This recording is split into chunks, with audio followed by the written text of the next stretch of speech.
आज काय झालं आई? सारंग, मुक्ता, पुढे काय होणार आहे मला स्पष्ट दिसतंय, म्हणून ते तुमच्या कानावर घालायचे मला. सासूबाईंना आता जो काही त्रास होतोय तो तुम्हा दोघांमुळे होतोय असा दोष तुम्हाला देणार आहेत. अशी त्यांची जबाबदारी कुणाला घ्यायची नाहीच आहे. आणि एकदा सगळं तुमच्या अंगावर ढकललं की त्यांना सासूबाईंचा आणखीन पुळका येणार, आणखीन काळजी वाटणार. सारंग, तुझ्या अगोदर मुक्ताला दोषी ठरवलं जाईल. आणि बाईला असे खूप भोगावं लागतं, सोसावं लागतं. आणि बाईला दोष देणं अगदी सोपं असतं. रामायण महाभारत बाईमुळे घडलं असं म्हणणं खूप सोपं आहे. पण रावणाची खोड, दुर्योधनाचा अहंकार आणि पांडवांनी खेळलेला द्यूत याच्याबद्दल कधीच कुणी काही बोलत नाही. हे सगळं तुमच्यामुळे घडतंय असं अजिबात समजू नका. मुक्ता, सारंग, तुमच्यासमोर दोन पर्याय आहेत. स्वतःच्या लढाईतून माघार घ्यायची आणि त्यांच्या मर्जीप्रमाणे राहायचं, किंवा जोमाने उभारून लढाई सुरूच ठेवायची. मला माहिती आहे दुसरा पर्याय जास्त कठीण आहे, कारण ही लढाई स्वतःच्याच घरातल्या माणसांबरोबर आहे. आणि लढाई करायची असं ठरवलंच तर आपण का लढतोय आणि त्यातनं काय साध्य होणार आहे याचा आधी विचार करा. आई, ह्यांच्या मर्जीप्रमाणे वागणार नाही हे तर नक्कीच. आणि आता लढायचंच असेल ना तर आपल्या माणसासोबत भांडण लई जड जातं मोठी आहे. खाव एवढा सासी तू मोठी आहे, पण आपल्या माणसाने दिल्यामुळे लई वेदना देत राहतो. मुक्ता, अगं जड तर जाणारच ना, कारण ह्या घरातल्या हुकुमशाही विरुद्ध लढताय तुम्ही दोघं.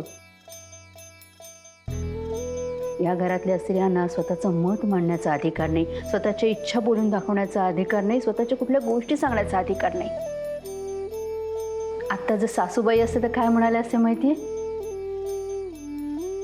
तुम्ही दोघांनी जी लढाई सुरू केली ना ती अजिबात थांबवू नका, असेच लढत राहा.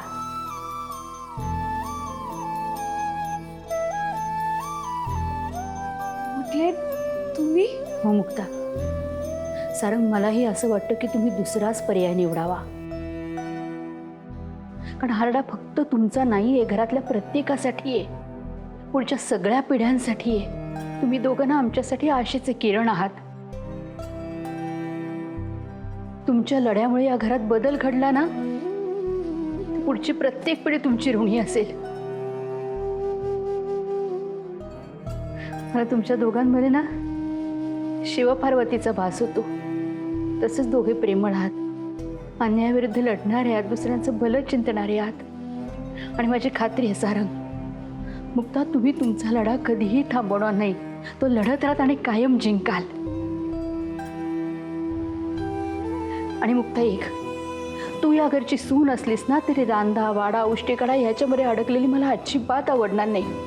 आम्ही आमच्या मनाला कुलूप घातलं ग, जिभेला साखळी बांधून घेतली, पण तू अजिबात असं काही करू नकोस. आज जशी तू उभी राहिले तशी मी का नाही राहिले? तुझ्यात मी स्वतःला बघते कायम. माझा कायम पाठिंबा असेल बाळा तुला. फक्त एक कर, ह्या घराला आम्हाला सोडून त्याचा विचारही नको करूस. आता आम्ही सगळे पोरके होऊन जाऊ ग.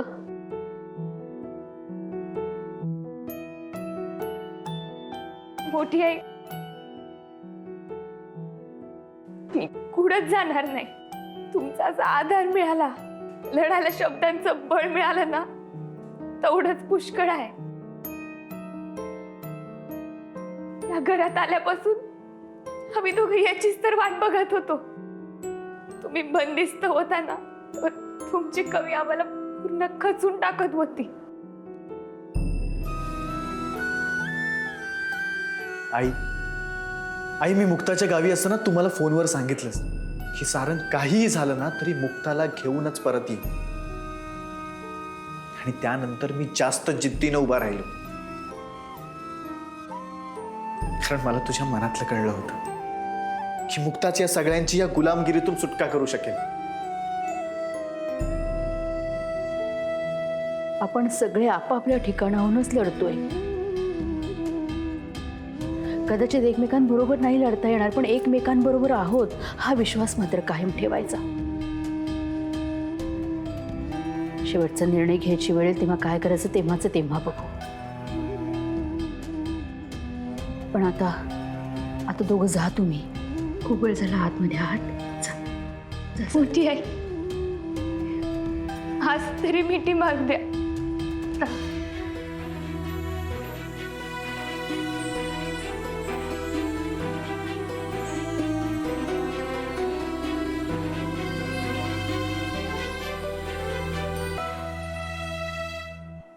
आता माझ्या लक्षात येतोय रावसाहेबांचा डाव. म्हणजे आपल्याला दागिने घ्यायला भाग पाडलं, इथपर्यंत यायला लावलं आणि त्यांच्या या दागिन्यांच्या खेळीनं आपल्याला मान खाली घालायला लावले. आपलं घर हिसकावून घेतलं. मी काय म्हणते, आपण ते दागिने त्यांना परत देऊन तो कागद परत नाही का घेऊ शकत? काय खोळ्यावानी विचारते तू?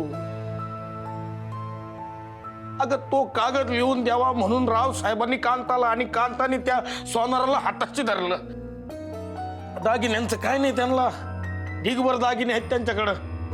ते बेकार डाव खेळलाय, बर्बाद करून टाकला आपल्याला. अण्णा, आपण पण त्यांना बरबाद करायचंय का? नाही रे बाळा,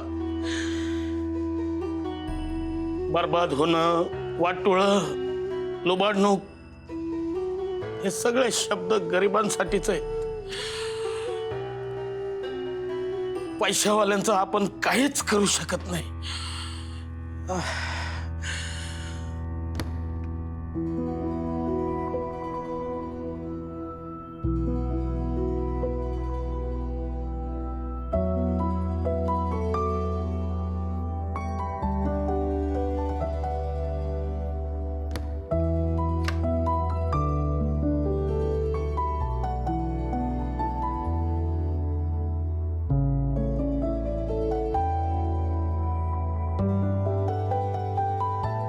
मुक्ता, ये बस.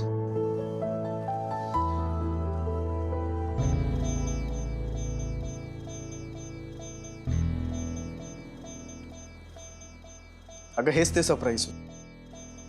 तू आज पहिल्यांदा माझ्या रूम मध्ये येणार म्हणून मी हे सगळं डेकोरेशन केलं होतं. म्हटलं तुझं पहिलं पाऊल, तुझा इथला पहिला दिवस हा कायम तुझ्या लक्षात राहावा. पण त्या आर्यानं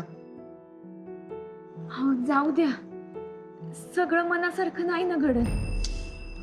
मुक्ता, माझ्यासोबत तर काहीच घडत नाहीये.